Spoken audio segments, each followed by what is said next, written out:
The wind was howling through the trees. The road was lit only by a few faint, flickering street lights. There was no night sky, only a dirt and rock ceiling that looked to be about 60 feet above us. The snow began to fall harder. The levitating glow behind us would reappear from time to time. We were all silent. There are no words for what we just witnessed. We were all struggling to walk through the weather. We approached a train station after we rounded one of the corners. Ed stopped walking and turned around looking at us. His complexion was broken, he was hurting. Ashton walked over to him and embraced him tightly. Ed immediately began crying. I think we were all crying. I walked over and rubbed Ed's back as he repeated the same few phrases over and over again. We needed a break. Physically and mentally we all need a break. Why? Why? How could we be so stupid? How could I be so fucking stupid? Ed said aloud as Ashton tried to calm him down. There was not much for any of us to say. We all just watched two of our best friends, two of our family members die in front of our faces. We stood at the train station distraught. We all agreed to stop and rest at the next opportunity. We continued walking down the road and another corner. We rounded the corner to find the road descends along the mountainside. We could see another tunnel in the distance. Walked down the steep grade for what felt like a mile before we reached the entrance.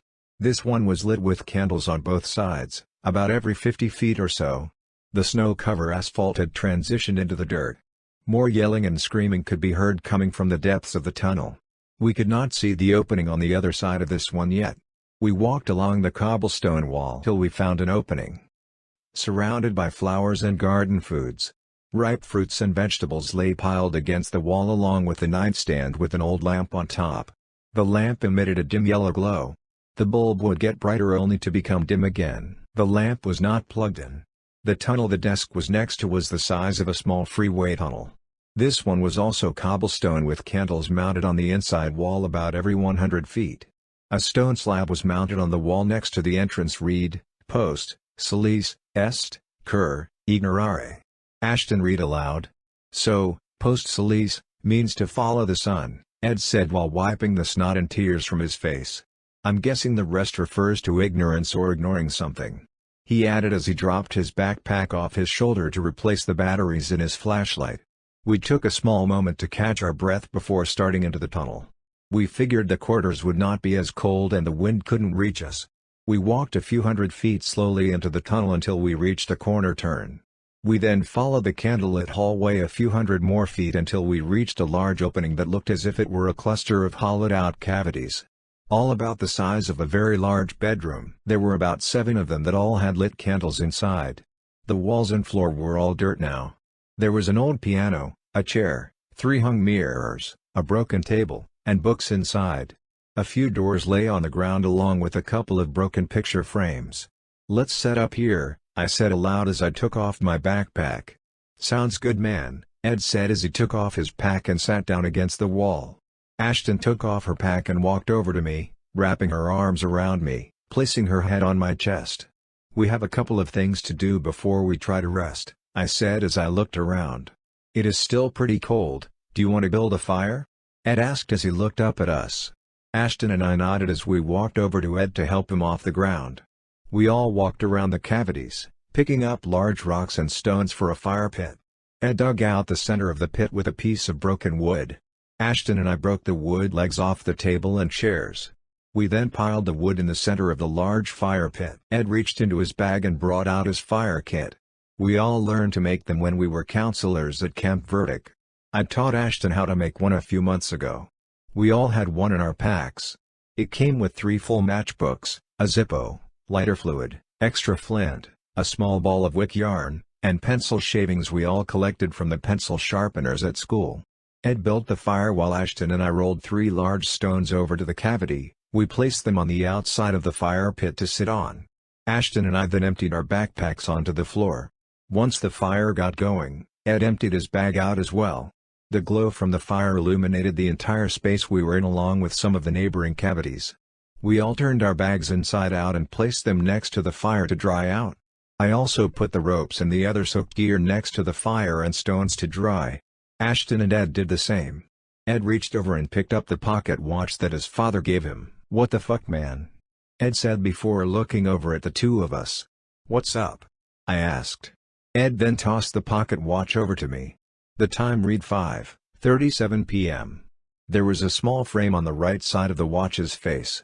The date in the slot said D.E.C. the 25th.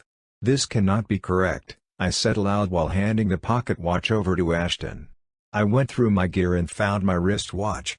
The time on that one read 5:37 as well. "How long do you think we have been down here?" Ashton asked.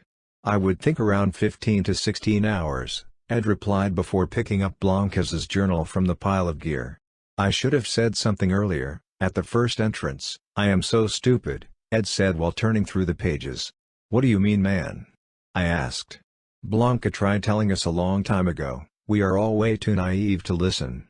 I think we can all agree that we should not be here. Nothing here makes sense.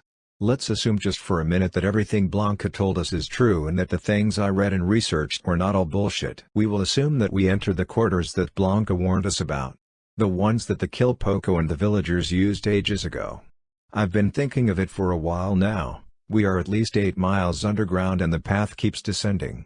I think the things that have happened down here are no coincidence," Ed said as he reached for the flask that sat at his feet. He opened the lid and took a large, long swig from the bottle. The 21st of December was winter solstice. The death of the sun.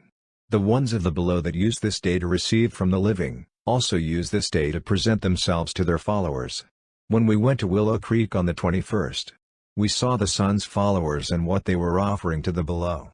This is obviously an important day for the below. But remember that this is also the day that we were noticed by the below. Today is the 25th of December.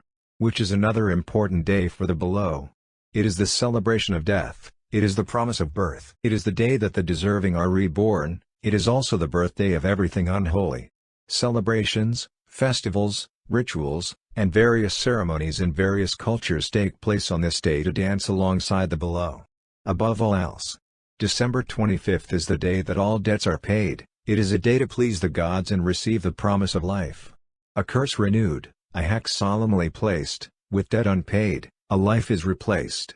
Blanca has this written all over this journal. What it means that if you must resurrect from your troubles, you must pay for the sins that will later be unforgivable, or you must pay for the sins that your bloodline has escaped from. Obviously, today is the 25th of December. Kendall died because she was warned by a spirit that the theater was going to burn and did not do anything about it. Jake died because he cannot control his compulsive anger. He has put a few innocent people in the hospital because of that. He has permanently changed their lives forever and for the worst. Ed then reached over and grabbed a bag from the gear pile. He then brought out a small pipe with some weed and a lighter. Ashton and I took swigs from the bottle. Ed exhaled as he passed the pipe over to me. I took a large hit before passing it over to Ashton. If we are in the quarters that the Kilpoco and villagers used, then that means we are in the quarters of the below. The corridors that Blanca warned us about. We have been in the presence of the wicked and the unholy since we entered. Ed said before lighting a cigarette. It makes sense with what we saw at Willow Creek. Jim found us. He led us to the entrance of the corridors. Ashton replied. So Blanca said that when the ones from the below present themselves to the living, they will take on a name and a figure they feel will be appealing to the living. This is part of the deception. I'm almost certain that Jim belongs to the below and that Jim is the first great king of the below. It is not just Jim, it is also many others we have met since the beginning of winter. They have met us for a reason, man. We might not make it out of here. Ed said, trying not to cry again. I know what you are feeling, man. We can't give up right now though, okay? We cannot rule out the possibility of us finding a way out. You would be telling me the same thing, I said as I passed him back the pipe. Ed grabbed it and began to pack another bowl. I can't help but to feel that this one is my fault. I should have told her. Ed responded. None of this is your fault, man, believe me, I said. There was a long pause. The cavities were silent. The cracking from the fire snapped every few seconds. I knew, Ed said softly. What do you mean? Ashton asked. Ed began to cry. I saw her a few nights before she left. I should have told her not to go. I did not want to freak her out, I wanted her to go have fun, but I should have told her she was in danger if she went. I always do this, just like my sister, just like my mother. I had the chance to do something when I knew something was wrong and I froze instead. Those people get hurt and it's my fault. Ed said before breaking down. Ashton and I did not want to suffocate him with questions, so we figured to let him cry it out this time. He continued to sob while I held Ashton by the fire. I wanted to go over and comfort him, but I simply did not have the energy to do so. We were all exhausted. Mentally and physically exhausted. When Ed stopped crying, he got up and walked around the hollow cavity. I'm sure he needed a moment to himself. When he came back to the fire pit, he embraced me for a few moments before embracing Ashton. I took a swig from the bottle and lit another cigarette. Ed, sit down, man. I need to talk to you about a few things, okay? It is going to be heavy and it is going to be a bit raw, but you need to hear this. I said aloud as Ed walked over to the nearest rock. He sat down and lit a cigarette before looking up at Ashton and I. Look, man, this is not your fault at all, it is my fault. Ed, I am truly sorry. We are truly sorry, I stated. What are you talking about? Ed replied. I think it started the day that Ms. Bringston died. I think Ms. Bringston's son followed us home when we stopped at the car wreck. Her son's name is Jacob. He was 8 years old when he died. So Jacob followed us home, but something is following Jacob, pretty much everywhere he goes. Jacob is the one that led us all to Willow Creek. That is where we found out that the first great king of the below is the one that caused the death of Bishop Turner as well as caused the institution's downfall. The first great king is also the one that led Jacob to his death when he was a resident at Willow Creek. Jacob followed us to our own home after our first visit, and since then, a lot of unexplained things have started happening. Not to just me, but the three of us as well as Jake and Kendall. Ashton and I had a child visit us in the night. We found a woman in our living room that died in our driveway, and a little boy ran off a cliff in front of us while we were driving home one night. He was the one we saw on the pavement a while back. See, according to Blanca, the first great king is one of two kings that roam the mountains of Northridge. The first one is Zogan, the master of alchemy and deception, while the other one's name is Nomad or Baal. He is the first great king. Baal is the one that uses the sun to lead his followers. Baal is the one that came to Willow Creek and made Bishop Turner pay for his horrid actions. He is the one that the women in Building 4 were giving worship to. Baal is the reason that there are pictures and paintings of the sun as well as frogs and cats all over the institution. Baal is the master of mischief and is one of the more unapologetic entities. The first great king from the below has kept the balance throughout the Northridge mountain range. Blanca said that Baal also goes by the name Jim when trying to present himself to the living. My point is that we fucked up. I fucked up. I know we started going to Willow Creek with the intentions of doing the children justice or giving them closure, but we walked into exactly what the below wanted us to. So Jacob was sent to Willow Creek by Jacob's father, Mr. Bringston. It is thought that Mr. Bringston was hexed or damned by the first great king after witnessing the father molest and murder dozens of children. Baal decided to clean up the cities of Northridge and started taking souls to the below in December of 1973. Mr. Bringston figured he was going to have to give his life to Baal in the coming days before the 21st. Mr. B got scared and killed himself in the hopes that Baal would not seek him out. When he killed himself, the debt got passed down to Jacob. Before the king could get to Jacob, Jacob took his life at the institution. Now the first great king follows Jacob wherever he goes. I said before taking a moment for Ed to respond. I'm following you, man, and it makes sense, but how does that make this all your fault? We all choose to do this, we all choose to come down here. Ed replied. Ashton grabbed the bottle from Ed, then walked over to grab the pipe. She began packing a bowl for Ed. She handed him the pipe and the lighter and said, "Take a hit." I knew what she was doing. Ashton then handed Ed the folder of papers and medical documents.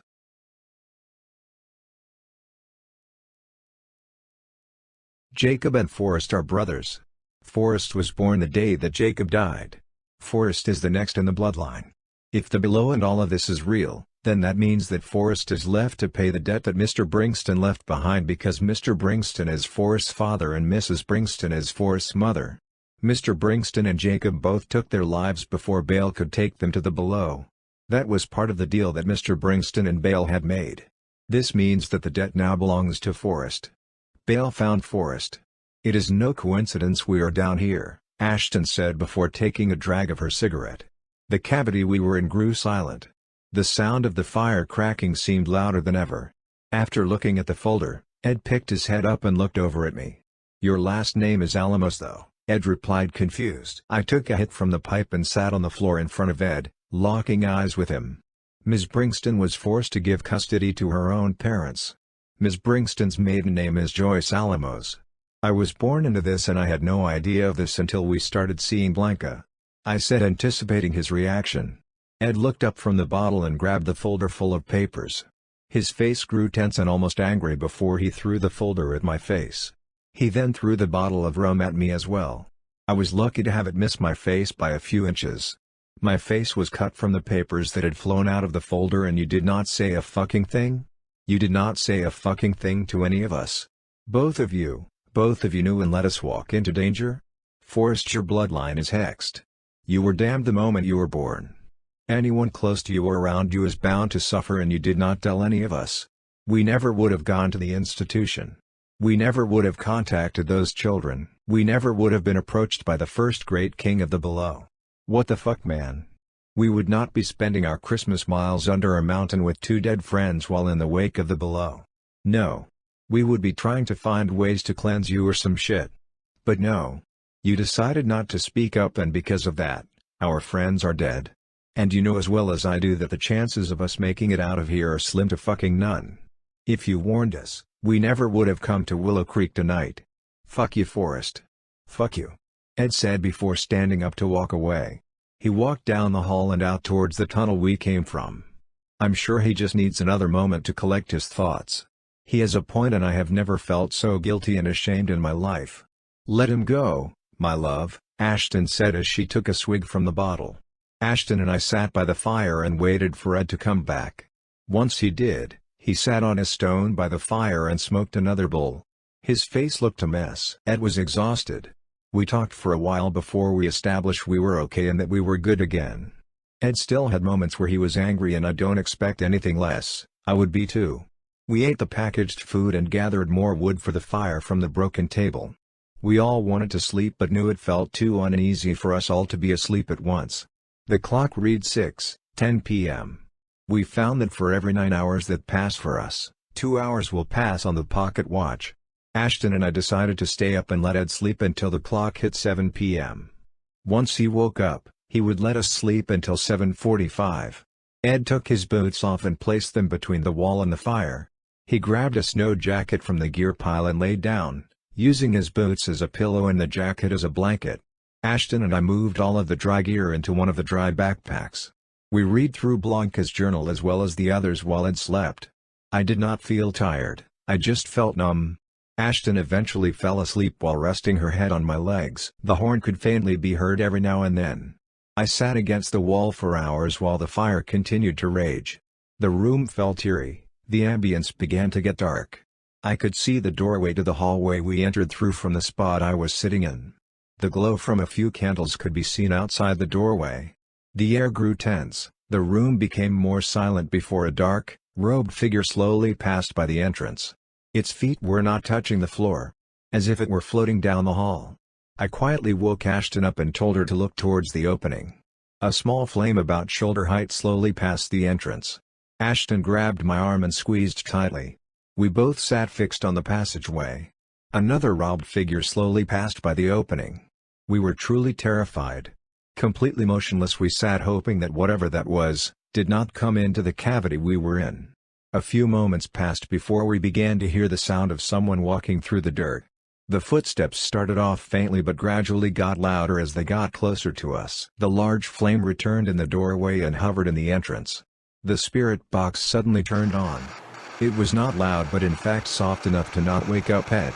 After a few seconds, a voice came through the spirit box, a young female voice. She sounded like a teenager.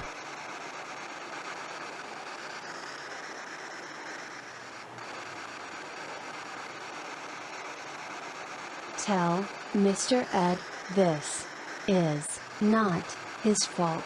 It is not his fault. I am here. Tell Mr. Ed I love him. Please, Forrest. He needs to know that I am okay. It is okay to come home.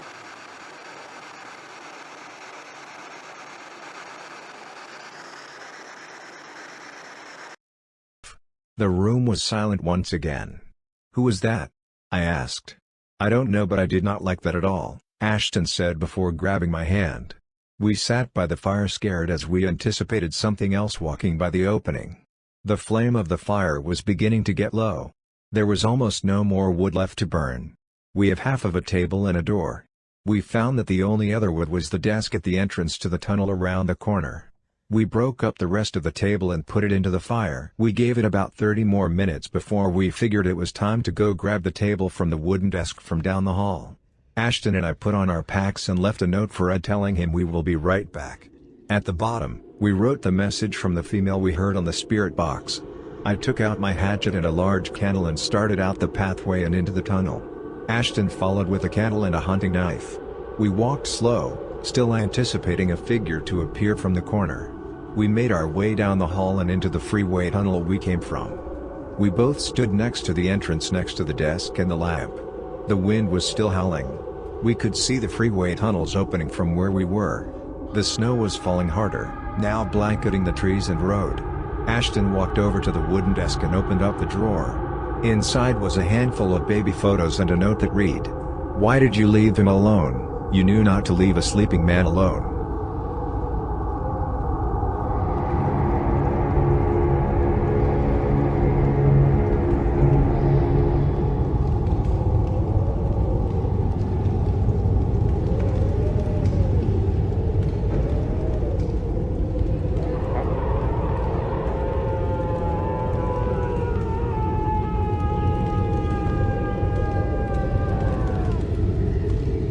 Ashton and I immediately ran down the passageway and towards the part of the corridors where we set up camp. The screaming was coming from Ed. We stood in the passageway unsure of what to do as we helplessly watched Ed try to make his way towards us. In every corridor, in every cavity, elongated arms and legs arose from the ground. Some taller than us. Some barely sticking out of the ground. They all had different skin tones. Some had 3 fingers while others had 8 to 9 fingers. Majority of the candles had gone out, but others were held up by the hands. I shined my flashlight towards the path Ed was running down. We could see the tops of human heads rising from the ground as well.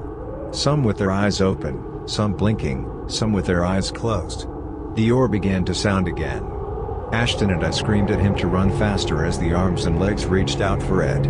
He was about 15 feet away from us when one of the elongated arms grabbed Ed's leg. He looked at us begging for help as the large wrapped around his left arm.